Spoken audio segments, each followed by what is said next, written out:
The heavy iron gates of the Elmheim estate groaned under the weight of 1,000 years of cruelty. Aster lay face down in the mud, his breath hitching as blood pooled beneath his chest. His elder brothers stood above him, their faces twisted in expressions of pure disgust. They called him a defect because his back remained smooth and wingless. Roderick Elmheim stepped forward, the sound of his armored boots echoing like a death knell. The patriarch looked down at his youngest son as if he were a common insect to be crushed. With a single flick of his wrist, a blade of pure ice manifests in the cold air. Aster tried to speak, but only a wet cough of crimson escaped his lips. The ice blade descended, piercing through his heart and pinning him to the frozen earth. Darkness rushed in to claim him, extinguishing the last spark of his miserable life. Sudden warmth flooded his senses, clashing violently with the memory of the ice. Aster opened his eyes and saw a sky filled with dancing snowflakes and distant stars. He tried to shout for help, but only a high-pitched wail emerged from his throat. Beneath his thin, swaddling clothes, a brilliant golden light began to throb against his skin. The seven wings crest burned into his flesh, manifesting a power that defied the heavens. The blizzard howled around him, threatening to bury the reincarnated soul in a tomb of white. In the distance, the flickering light of a horse-drawn carriage broke through the gloom. Viscount Hifred called for his driver to halt as he spotted something unusual in the drifts. He stepped out into the knee-deep snow, his boots crunching loudly in the silence. Hifred gasped as he uncovered a child who seemed more like a fallen star than a human baby. He wrapped the infant in his own fur-lined cloak to ward off the biting frost. He noticed the Elmheim silver embroidery on the baby's discarded rags. Although he was but a branch family head, Hifred knew he could not leave this child to die. The carriage resumed its journey, carrying the future of the Elmheim bloodline away from its executioners. Inside his tiny body, Aster's adult mind burned with a singular icy purpose. He remembered the feeling of Roderick's blade and the laughter of his kin. This time, he would not be the wingless discard that they threw away like trash. The seven wings mark on his chest pulsed in rhythm with his beating heart. He began to probe the vast reservoir of mana that now resided within his small frame. It was more magic than he had ever seen in his entire previous life combined. The strain of his reincarnation finally took its toll, forcing his consciousness into a deep sleep. Days passed as the carriage reached the modest but warm estate of the Hifred family.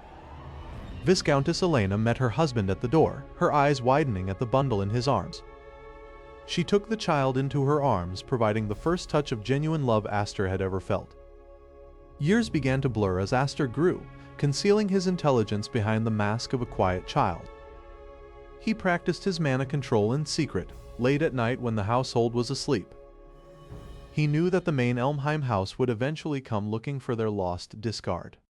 By his 10th birthday, his physical form had finally caught up to the strength of his will. Viscount Hifred watched from the balcony, amazed by the boy's unnatural talent for the blade.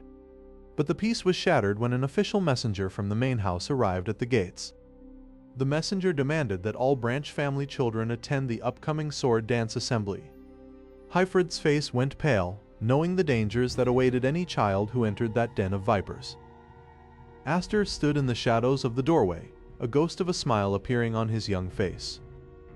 The time for hiding was over, and the time for his return was drawing near. He looked at the mark on his chest, which now burned hotter than it ever had before. Far away in the main palace, Roderick Elmheim felt a strange, familiar ripple in the mana of the world. He wondered if the insect he crushed 10 years ago had truly stayed dead.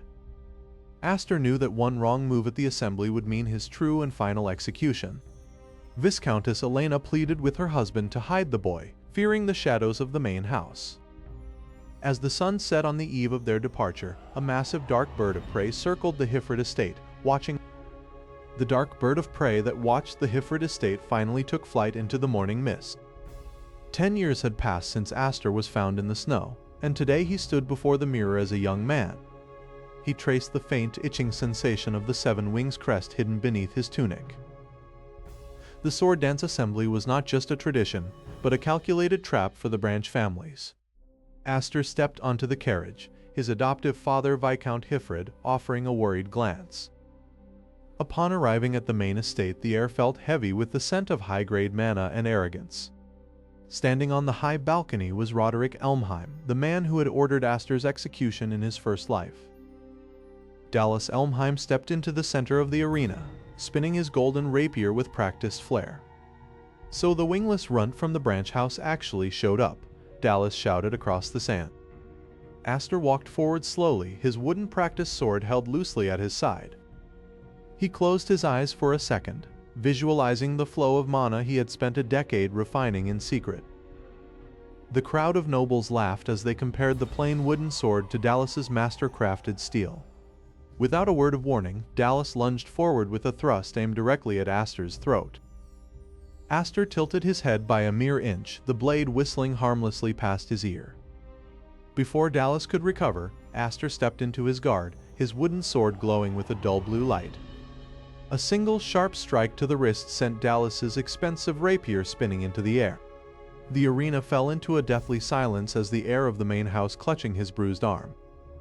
"Is this the extent of the main family's strength?"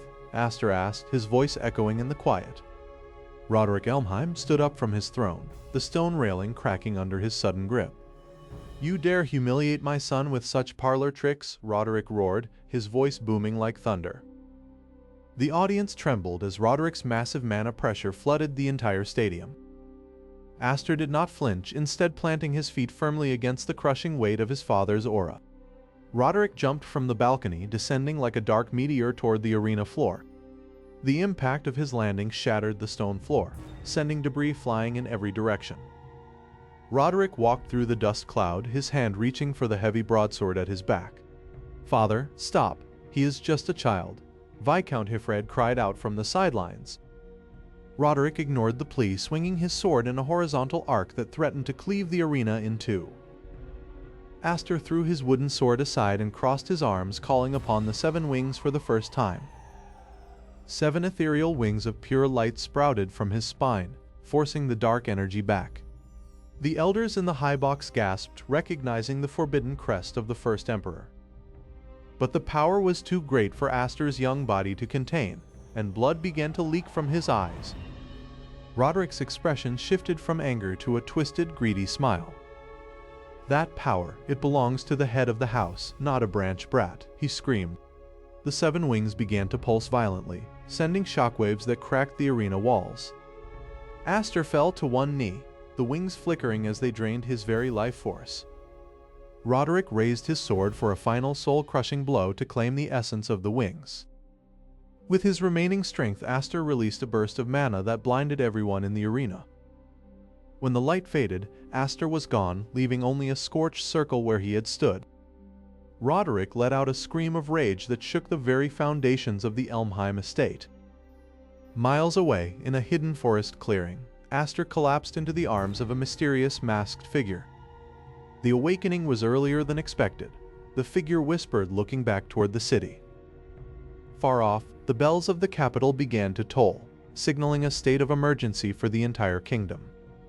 The elders' hidden shadow guards were already moving through the trees, searching for the boy. Aster's hand twitched, his consciousness slipping as the blue light of the crest began to turn a dangerous dark violet. As the shadow guards closed in, the masked figure unsheathed the blade that hummed with the sound of 1,000 screams. The hum of the masked figure's blade vibrated through the very air of the assembly hall. Aster pivoted his body just as the steel whistled past his ear. He slammed his palm into the assassin's chest, releasing a burst of pure azure mana. A booming voice echoed from the balcony, commanding the shadow guards to stand down. Roderick glared at his reborn son with a mixture of hatred and forced curiosity. The elders of the Elmheim Council emerged from the darkness behind the patriarch. They decreed that the discard must prove his bloodline within the trial of the grave. Aster was led through the twisting catacombs deep beneath the main estate. He could smell the stench of rot and ancient magic clinging to the walls. This was the place where many unwanted Elmheim children had met their end.